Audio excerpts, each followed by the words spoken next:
अस्सलाम वालेकुम दोस्तों, कैसे हैं आप सब। मैं आपका दोस्त मोहम्मद बिलाल ख़ान। ये हम पारे की गोली बना रहे हैं जो कि इमसाक के लिए, टाइमिंग के लिए बहुत ही लाजवाब किस्म की चीज़ है। इसकी मैंने पहले भी वीडियोस दी हुई है। आप अगर इसकी मुकम्मल वीडियोस देखना चाहते हैं तो आप मेरा यूट्यूब चैनल हकीम बिलाल ख़ान विज़िट करें, उधर आपको इसका मुकम्मल फार्मूला मिल जाएगा। बाकी ये देख लें, और भी पारे की गोलियों की पकाई हो रही है। ये देख लें, ये इधर पड़ी हुई हैं। तो इनका जिन चीज़ों में पकाई की जा रही है वो धतूरे के पानी में हमने इसकी पकाई की थी, और कोकनार, पोस्त कोकनार है, उसमें हमने इसकी पकाई की थी। उसके बाद जो है ये मसूर की दाल में हमने इसकी पकाई की। सबसे पहले तो इसकी हमने फटकड़ी में पकाई की। उसके बाद ये 11 दिन हमने इसकी पकाई की है।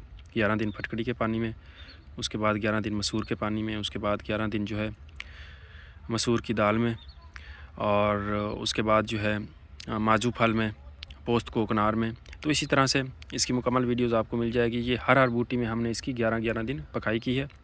उसके बाद ये धतूरे का पानी लिया है, धतूरे का तेल लिया है, ये देख लें। और इसको तांबे की तार के साथ लटका कर इस तेल में इसकी पकाई की जा रही है। और इसी तेल में हमने इतनी इसकी पकाई करनी है कि ये तेल आहिस्ता आहिस्ता थोड़ा होता होता बिल्कुल ही, जब थोड़ा सा रह जाएगा कि गोली हमारी नज़र आने लगे, तो उस वक़्त हमने इसकी पकाई जो है वो ख़त्म कर देनी है।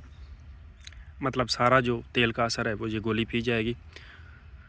और इसी तेल में हमने, जो तेल बचेगा, इसी तेल में हमने इस गोली को रख देना है, और जब ज़रूरत हो तो इसी तेल में से गोली उठानी है और मुंह में रखनी है।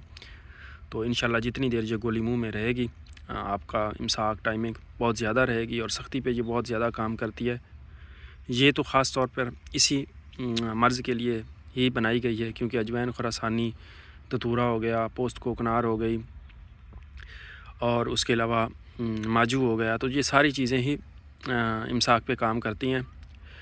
तो उसके अलावा जो इसके फ़ायदे हैं ना, ये पट्ठों को बहुत ज़्यादा ताकत देती है, दूध घी खूब हज़म करती है, मैदे को बहुत ज़्यादा ताकत देती है, अंतड़ियों को बहुत ज़्यादा ताकत देती है। जिस्मानी तौर पर इसके बहुत ज़्यादा फ़वाइद हैं, और हर मर्ज़ पे ये काम करती है। उसके अलावा ख़ास तौर पर जिन लोगों का टाइम नहीं है, टाइमिंग के लिए तो ये एक अक्सीर का काम करती है।